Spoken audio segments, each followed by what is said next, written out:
video is for grade 1 weight, session 11, comparing weight with non-standard units. In kindergarten, students used direct comparison to compare weight, more than, less than, or this is heavier or lighter. In first grade, we moved to non-standard units of measure.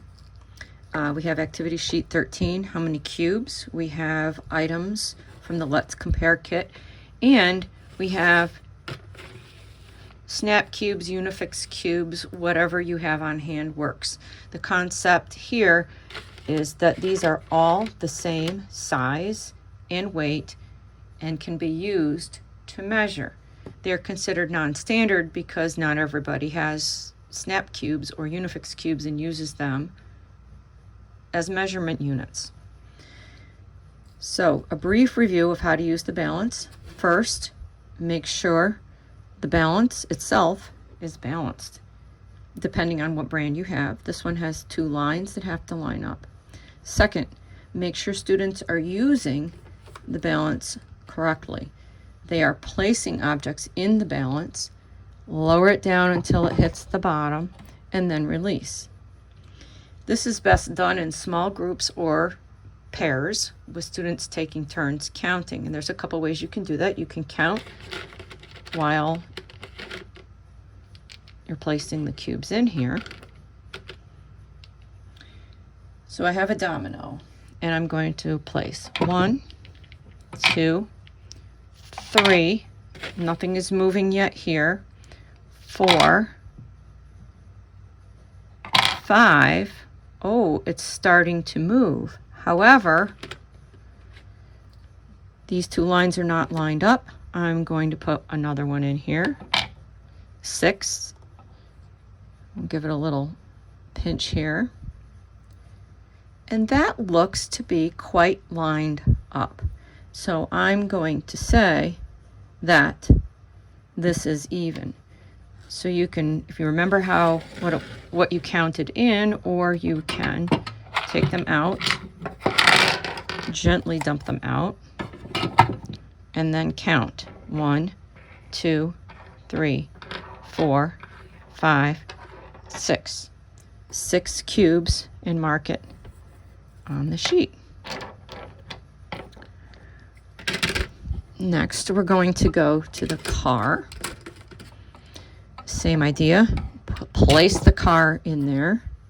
Now, I already know that the car is probably going to weigh more than the domino. So I know I'm going to have at least 6 cubes. So we'll put 6 in to start.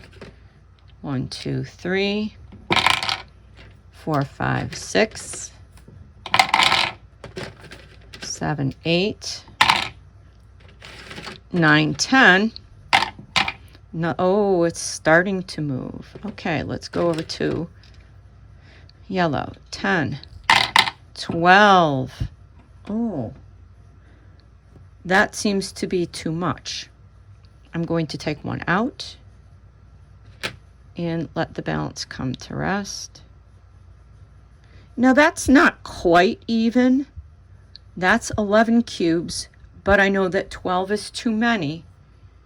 So I'm going to go with 11.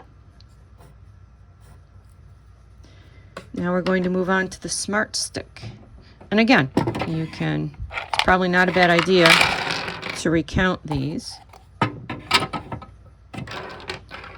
1, 2, 3, 4, 5, 6, 7, 8, 9, 10, and 11.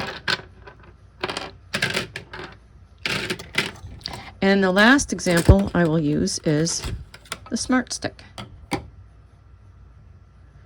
Well, that's not even going down to hit the table, so I'm thinking that's not going to weigh very much. So we're just going to place 1 cube in there and see what happens.